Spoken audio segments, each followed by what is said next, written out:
Bienvenidos al canal de Crime AB.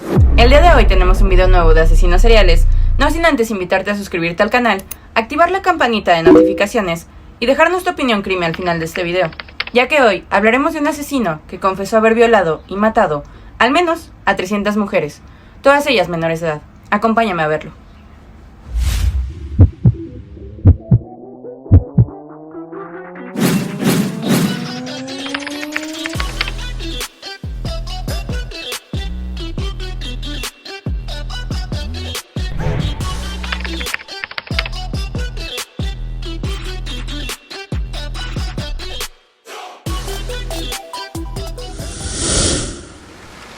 Pedro Alonso López fue el séptimo hijo de un total de 3 hermanos, quien tuvo una infancia infeliz por la violencia, el excesivo control de su madre y la ausencia de la figura paterna.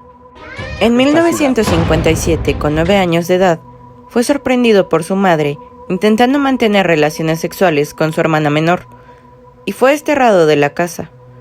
Vivió en estado de indigencia como habitante de la calle en Bogotá, y fue abusado sexualmente. A la edad de 12 años fue adoptado por una familia estadounidense, pero una nueva agresión sexual por parte de un profesor le hizo huir de nuevo y volver a las calles. Para 1969, ya con 21 años de edad, fue encarcelado por hurto y en prisión fue abusado por 3 presos. Decidió no volver a ser una víctima y los asesinó días después. Como fue declarado defensa propia, solo se le añadieron 2 años de condena. A su salida de prisión en 1978, Pedro viajó extensamente por todas las partes del Perú. Durante este tiempo, él más tarde reconoció que había empezado a atacar violentamente y asesinar por lo menos a 100 muchachas jóvenes de tribus locales por toda la región. La verdad es que es imposible verificar estas denuncias, pero lo que sí se sabe es que fue capturado por un grupo de ayacuchanos en el centro sur del Perú, mientras intentaba secuestrar a una pequeña de solo 9 años de edad. Este grupo lo despojó de sus ropas, sus pertenencias, y lo torturaron durante varias horas antes de decidir enterrarlo vivo. No obstante, tuvo la suerte de su lado, porque un misionero americano intervino y convenció a sus captores que el asesinato era impío y que debían entregar a Pedro a las autoridades. Ellos consideraron esta posibilidad y entregaron a su prisionero a las autoridades peruanas. Las autoridades judiciales y policiales no quieren perder el tiempo en investigar la denuncia de las pequeñas tribus. El gobierno peruano deporta a Pedro a Ecuador. En su retorno a Ecuador, Pedro empezó a viajar alrededor de la región. Incluso, frecuentemente se detiene en Colombia. Las autoridades pronto empezaron a relacionar un acercamiento en casos de personas desaparecidas, más concretamente, a muchachas jóvenes.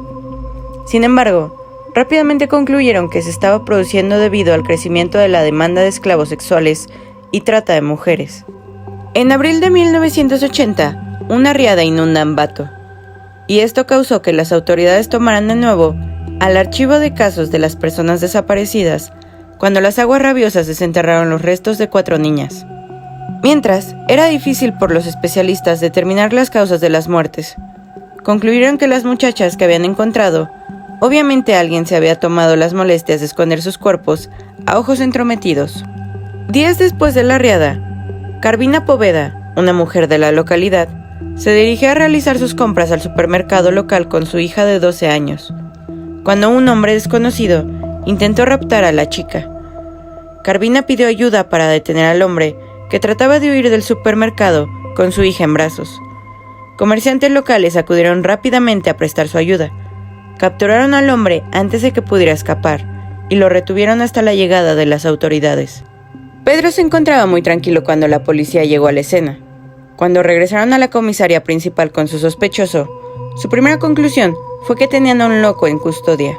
Una vez en la oficina principal de la comisaría, Pedro se negó a cooperar con las autoridades y permaneció en silencio en todas las preguntas del interrogatorio. Los investigadores pronto se dieron cuenta de que tendrían que emplear una estrategia diferente para hacer hablar a su sospechoso. Uno de los funcionarios pronto sugirió que llamaran a un sacerdote, el padre Córdoba Gudiño, que conoció en prisión y mantuvo conversaciones en una celda con Pedro. El diseño de la estrategia de la policía era que el padre Gudiño se ganara la confianza del sospechoso y reconociera sus crímenes. Al momento, Pedro empezó a hablar, y al día siguiente, ya había revelado actos tan repulsivos de violencia al padre Gudiño, que éste no pudo oír ninguno más y pidió que le sacaran de la celda. Las siguientes y breves entrevistas con el padre proporcionaron a los investigadores pruebas contra Pedro acerca de las recientes evidencias de asesinatos y maltratos. Pedro confesó a los investigadores que había asesinado por lo menos a 110 muchachas en Ecuador, 100 en Colombia y muchas más de 100 en Perú. En el curso de sus confesiones, Pedro achacó sus crímenes a su dura vida y a una adolescencia difícil y solitaria. Cuando se le preguntó cómo seleccionaba y convencía a sus víctimas para después cometer sus crímenes, Pedro explicó que a menudo buscaba a sus blancos con una mirada segura de inocencia.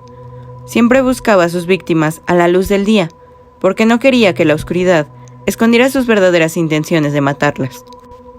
Al preguntarle qué hacía con sus víctimas, Pedro explicó que primero violaba a sus víctimas y después las estrangulaba mientras las miraba fijamente a los ojos.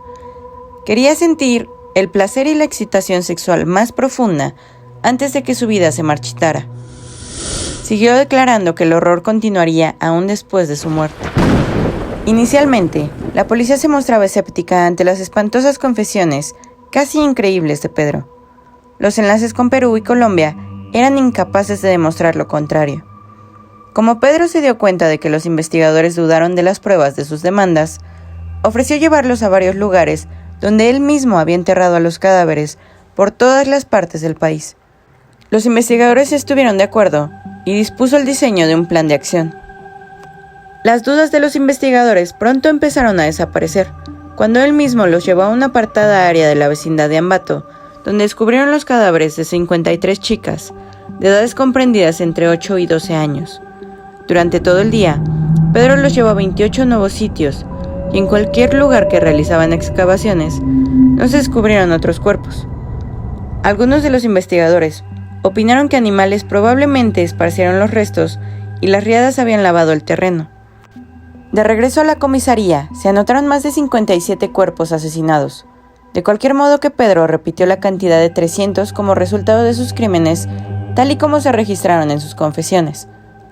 El director de asuntos de la prisión, Vencedor Lascano, más tarde explicó: si alguien se confiesa autor de cientos de asesinatos y se encuentran más de 57 cadáveres, debemos creer lo que dice. Lascano también dijo a ese periodista: pienso que su estimación de 300 es muy baja. De cualquier modo, nunca se supo nada más de las declaraciones e investigaciones acerca de estos asesinatos. Lo que sí es conocido es que en 1980 se declaró culpable a Pedro Alonso López del delito de asesinato múltiple y fue sentenciado a pasar el resto de su vida en prisión. Estuvo preso en Ecuador hasta 1998 y fue entregado a las autoridades colombianas después de que presentaran un pedido de extradición, y ahí se le recluyó en un hospital psiquiátrico. Años después fue declarado sano y puesto en libertad. En el año 2002, la Interpol emitió una orden de captura en su contra por otros asesinatos y violaciones de menores en el país. Pero desde entonces no se conoce su paradero. Nadie tiene certeza si está vivo o está muerto.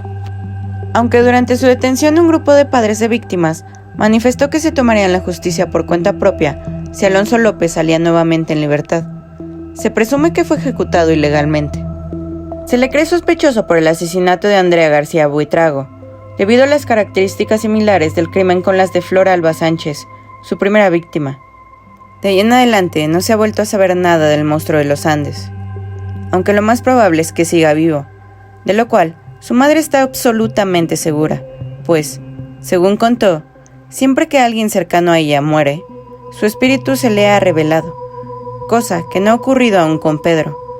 Antes de haberlo dejado libre en 1998, las autoridades colombianas debieron de tener en cuenta estas palabras suyas. El momento de la muerte es apasionante y excitante. Algún día, cuando esté en libertad, sentiré ese momento de nuevo. Estaré encantado de volver a matar. Es mi misión. Así como cuando se muere un semimoviente animal, ¿no? Bueno, yo no sabía esto sobre el estupro, la morbosidad. Aprendí. Tengo remordimiento, arrepentimiento tengo remordimiento, arrepentimiento y conciencia